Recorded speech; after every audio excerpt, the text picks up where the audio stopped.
Hello, how you doing? Yes, it's morning again. I get up early, what can I say?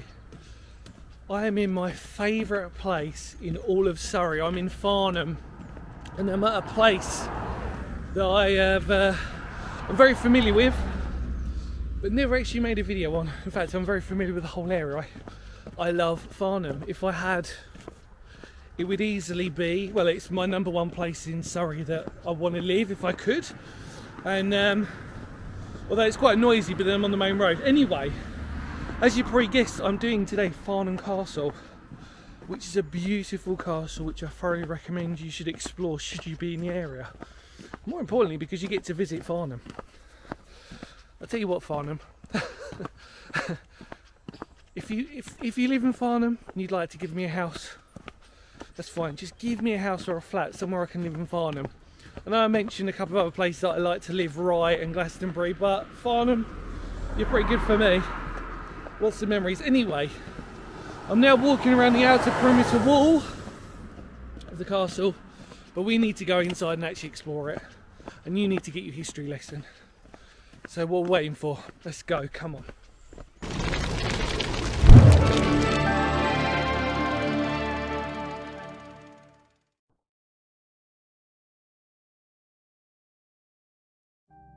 Farnham Castle for me is a simply beautiful castle in a beautiful area, and with such a rich history, it's in this video we take a look into its past.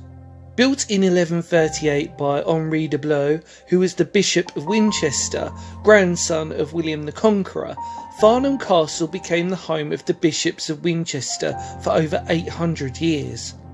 The original building was demolished by Henry II in 1155 after the Anarchy, and then rebuilt in the late 12th and early 13th centuries.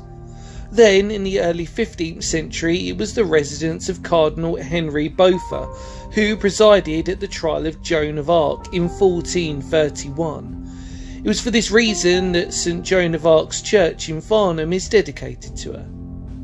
The castle is a Motte and Bailey castle and has almost been in continuous occupation since the 12th century.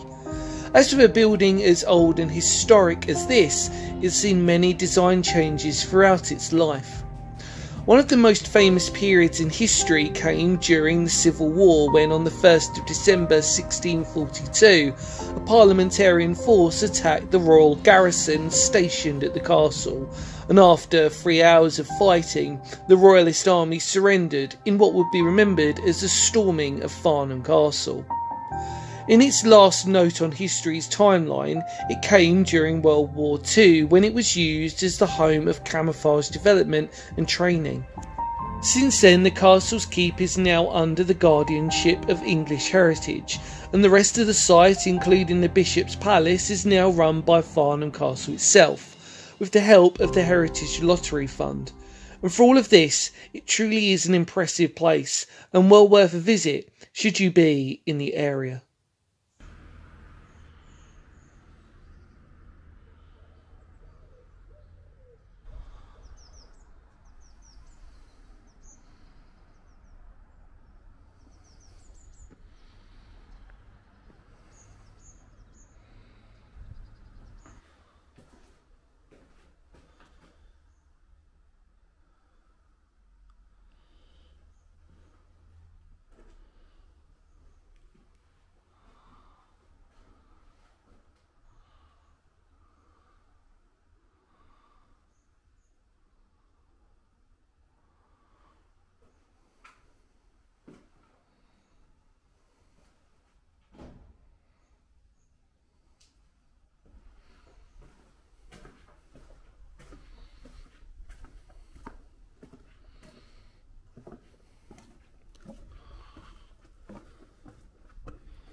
Welcome back to Farnham Castle. It's such an impressive castle, this. It's one of these ones that I've been reluctant to do because of its size. Actually, more importantly, it's quite large, really. We start our journey here at the bottom of the drawbridge. And it's well signposted. It is English heritage, as you probably know. drawbridge is just up there to our left. You can just sort of see it roughly. So spectacular.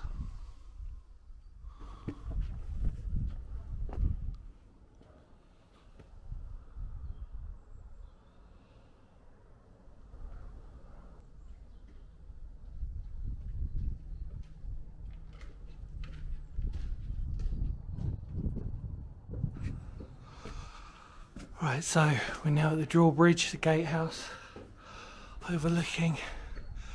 Oh, it's so pretty here. I really love this place. Overlooking the Bishop's Palace. Wow, it really is so pretty.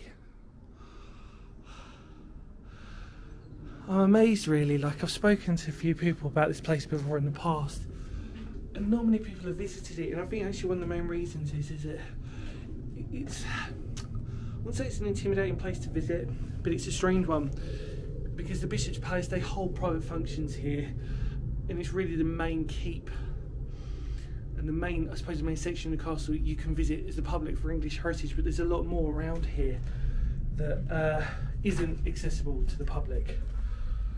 And I think in that respect, probably becomes a little bit sort of like, oh, should I be around here, shouldn't I? There's lots of signs saying private property, keep out, you know, so, which again, I don't have any problem with any of that, but, you know, it's an interesting one. And you feel like, oh, should I be here? Well, so I'm going to keep saying well, because it's just such a beautiful castle, it really is. And I think even with the video today, it's not, let's be under, you know, let's be under no illusion. I think that today this isn't going to do it justice, but what we can do is we can sort of shine a light and say, look, if you're in the area, please come down and visit this place. I really do recommend that. And if you've never been to Farnham and you want to understand what my taste is, obviously I like Rye, Glastonbury and Farnham. They're my top 3 places that I've always wanted to live or move to if I had the money, which is why I'm here, really. But yeah, first keep, there we go. You are standing beside the foundations of the original Norman Square keep, built here in 1138. There you go. Site of the drawbridge where we walked up to. So we walked across all these steps, have crossed the drawbridge, what would have been the drawbridge entry, and then this would have been our mound here, which you can sort of see. And then that's where we are. There's a flange, edge of the top mound is turrets. So each individual turret is there. You can see them just about, see what they would have looked like. The west turret, northwest turret's right behind me. Some beautiful photos. That's looking down at what would have been there. Gorgeous. So pretty. So as I'm recording this is springtime now, and just everything about this makes it even more magical. Oh wow, I've said magical, here we go. I'm so glad I came out to record this one today. Everything was just going with me, the weather, the atmosphere, everything was beautiful. So hopefully this video is going to come out well for everybody out there who's watching this. Look at that, Square Tower and well. Let's take a look, come on.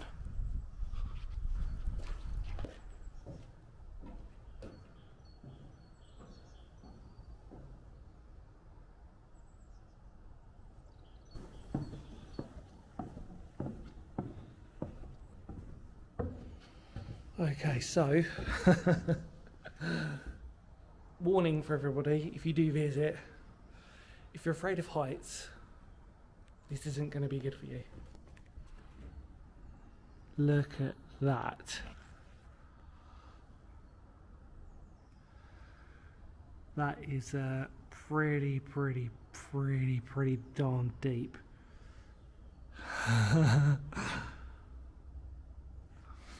That's pretty impressive. And all we're standing on is this wooden platform. English heritage, come on now. Look at that. That is very intimidating. Going up these old wooden steps here.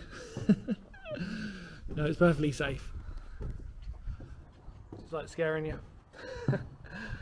That is remarkably deep when you're here, and it's quite funny actually. Like you just sort of like it's one of these things that I can imagine if I was bringing some friends with me, they'd be like, "Whoa, that's way too deep." I mean, it's just crazy. Look, if I stand back on top, looking down.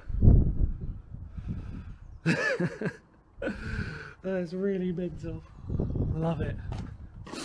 You forget sometimes when you visit places of how scary these are. I mean, I was speaking to a gentleman who must have been a curator, because he was worried that I brought a drone with me, and I was like, no, I haven't bought a drone, just doing some filming. And he was like, well, he said, when was the last time you came in? I said, oh, a long time ago. He said, oh, well, you might be aware there's an exhibition down there, which there's a new exhibition, basically. They've got an exhibition centre bit there. So if you're down here, you can visit that as well.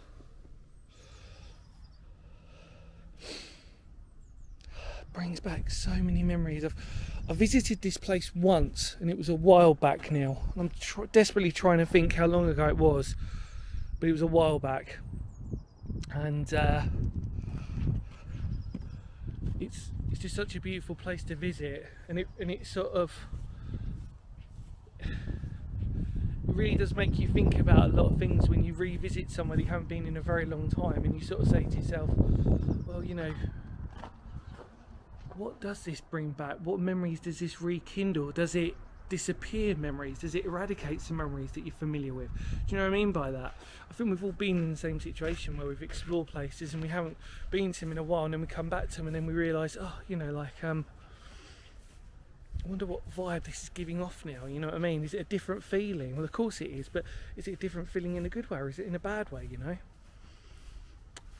Wonderful things to think about.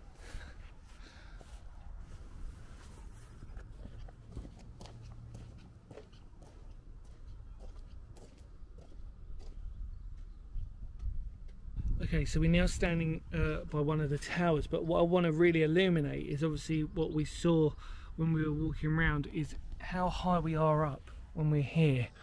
So obviously when we were looking down before, that's pretty much the height of which the ground level is what we were looking at, right in the centre over there. And yeah, it's quite eerie when you think about looking down and you put that in context. Oh, it's so nice just to have it on my own today. I've got it. I'm very lucky. I've seemed to have picked a time where it's just me and Malone today, so lovely. And I get to see all across. Gorgeous. Right, let's keep walking around, I reckon. Don't climb on the walls for obvious reasons. So like I said, if the wind's coming out a little bit on this, I do apologise. Let's go.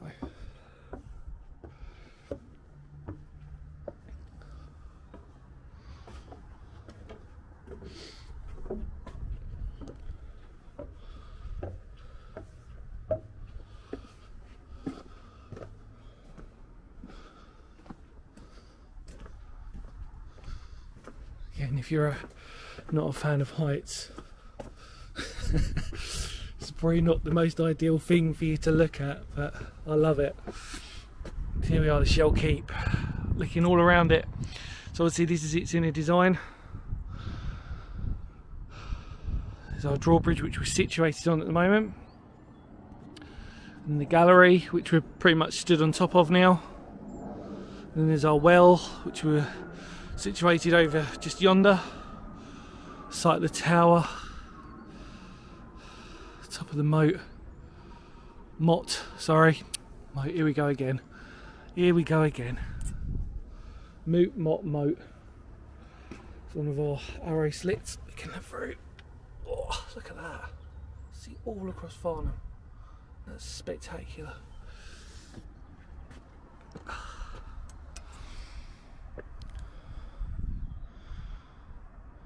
There's our cricket field over there, pitch. Just picturesque around here, really. Right, let's head over to the other side. Come on.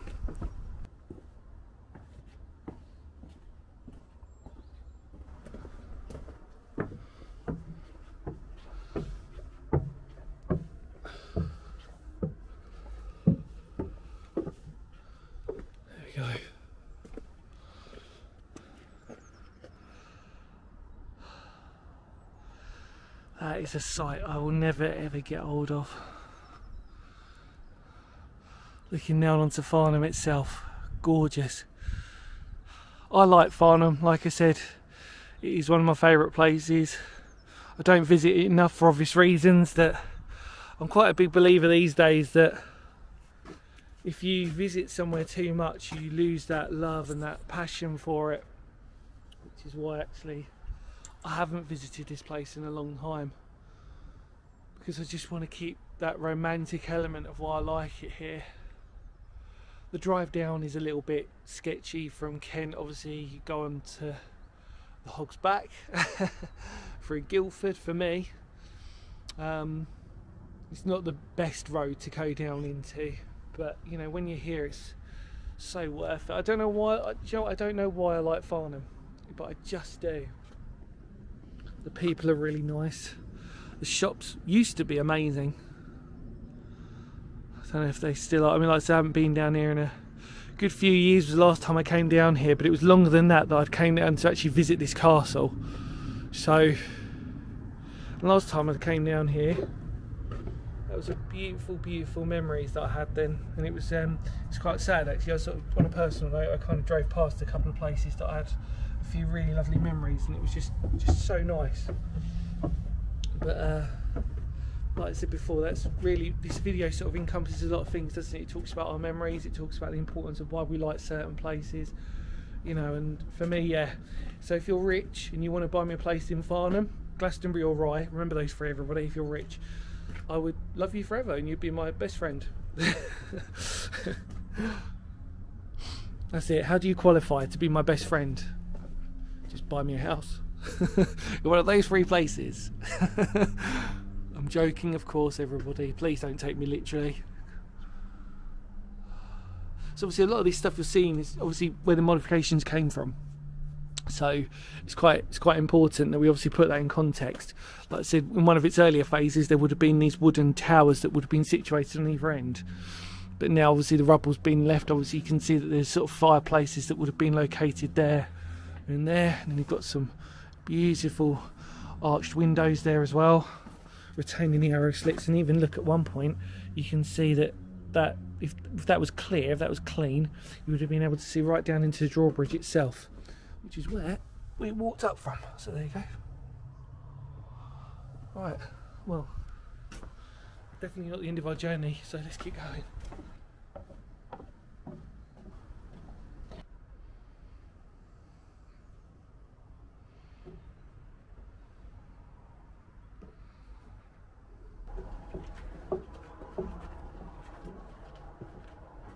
So here we are at one of our other signposts. It talks about the Civil War and how important Farnham's Castle was during the Civil War.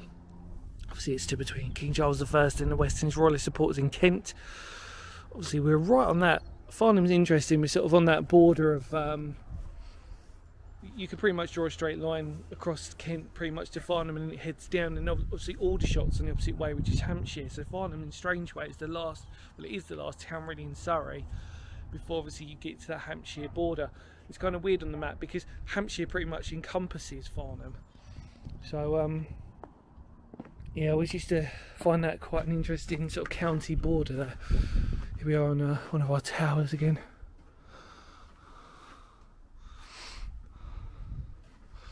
I'll tell you what, even though the weather has definitely picked up since recording this in the sort of early springtime, there is definitely still a chill in the air. But yeah, let me just take you to have a look at some more stuff around here whilst we're here. Look at that. Beautiful views. So glad I came here today on a day like this. Absolutely stunning. Really, really beautiful. Let's head to our final tower.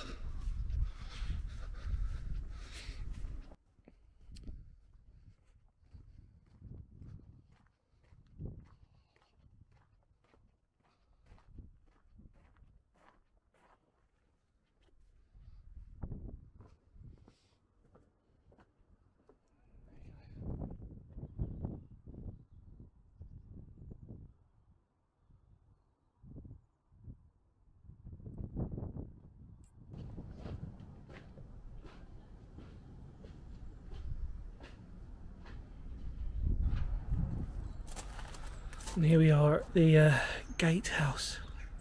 By the middle of the 14th century, a fortification of walls, turrets and towers, gates protected the castle. The main gatehouse held the chains and the windlass used to raise and draw a lower drawbridge using crossing a deep dry ditch lying between the gate and the palace. Look at that. So beautiful. We're in the overflow car park now. What was labelled as the overflow car park, and then obviously there's our Bishop's Palace. Stunning bits of architecture around here, really is. Right, well, let's make our way out. Come on.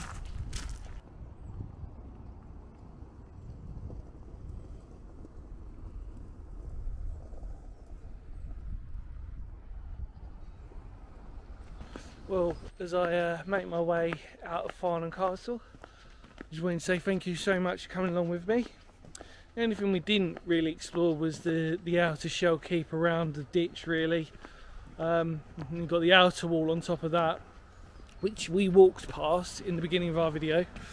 But apart from that, I think we pretty much ticked most of it off, didn't we? Well, most of the stuff that we could access anyway. Just wanted to say thank you so much for coming along with me. Really hope you enjoyed that. I know that I actually really enjoyed that one today. It was a special one for me to sort of finally tick off the channel and go, do you know what, we've done that now. And if you're ever in the area, please come down and check this place out. And then you can go down Farnham and then have a really nice time. Sorry, I'm just literally the entrance of the castle now by the main road. It does get quite noisy. But look, in the more words of Phoenix history, because history matters, I know this probably wasn't the greatest video on this castle ever, but it was definitely an important one for me to hopefully share with you. And yeah, because history matters, it really does, doesn't it? And I'll see you all very soon. Remember to spread the word of the channel. Much love to all of you out there, and take care. Remember to check out the exhibition if you're in the area as well. We didn't do that today because I don't want to give too much away. Take care, everybody. Ready? Come on, you know the drill by now. Kapow. See ya.